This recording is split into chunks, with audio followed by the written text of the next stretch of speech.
Waray si Tomas sa mais kay matig ako no. Ako na lang. Matig nga talaga, matig ah.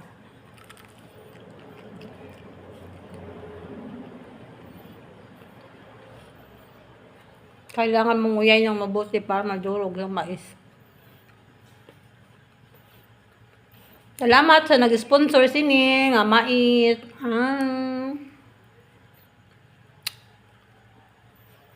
Marasa ni sinog ba? Marasa. Masarap itong inihaw na mais.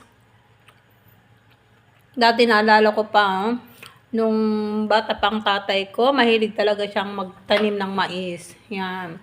Lagi kaming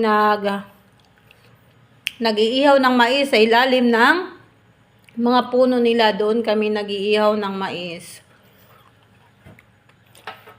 Enjoy nung panahon nung ako'y bata pa. Nung malapit lang ang taniman ng mais namin dun sa amin bahay. Nasa lang, bakuran lang namin ang mga mais tinatanim ng tatay ko. Tapos meron kaming doon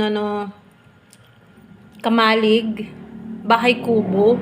Doon kami nag-iihaw ng mais. Yan. Minsan naman yung pag nauuga na yung mais, ginigiling namin yan.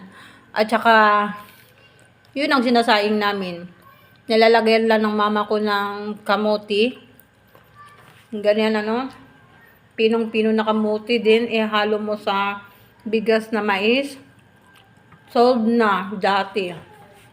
Pero ngayon, ewan ko lang kung kakain ba ang mga bata ng bigas na mais na may kamuti. Iba na ngayon, mapili na ngayon ng mga bata. Pero noon, no choice.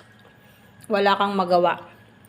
Kasi, yun lang ang nakayanan ng parents mo. Di, kain ka kung anong nakahain. Huwag kang mamili. Tapos, ipapares mo ng inihaw na tuyo. Ganun lang kasimple. O kaya, gulay na langka sa bigas na kanin na mais. Yan. Kaya, maswerte ngayon mga bata, hindi na sila nakakaranas ng ganun. Kami yun kami dati.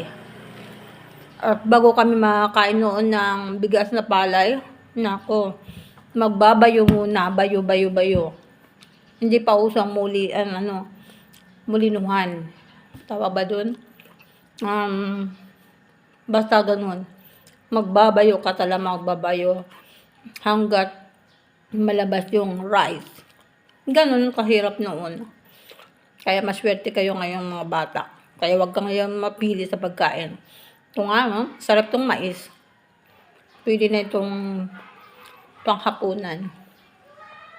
Okay? Salamat sa nag-sponsor nito. Thank you so much sa uulitin. Nagbigay ito sa akin yung aking fans. JJJJ. Thank you.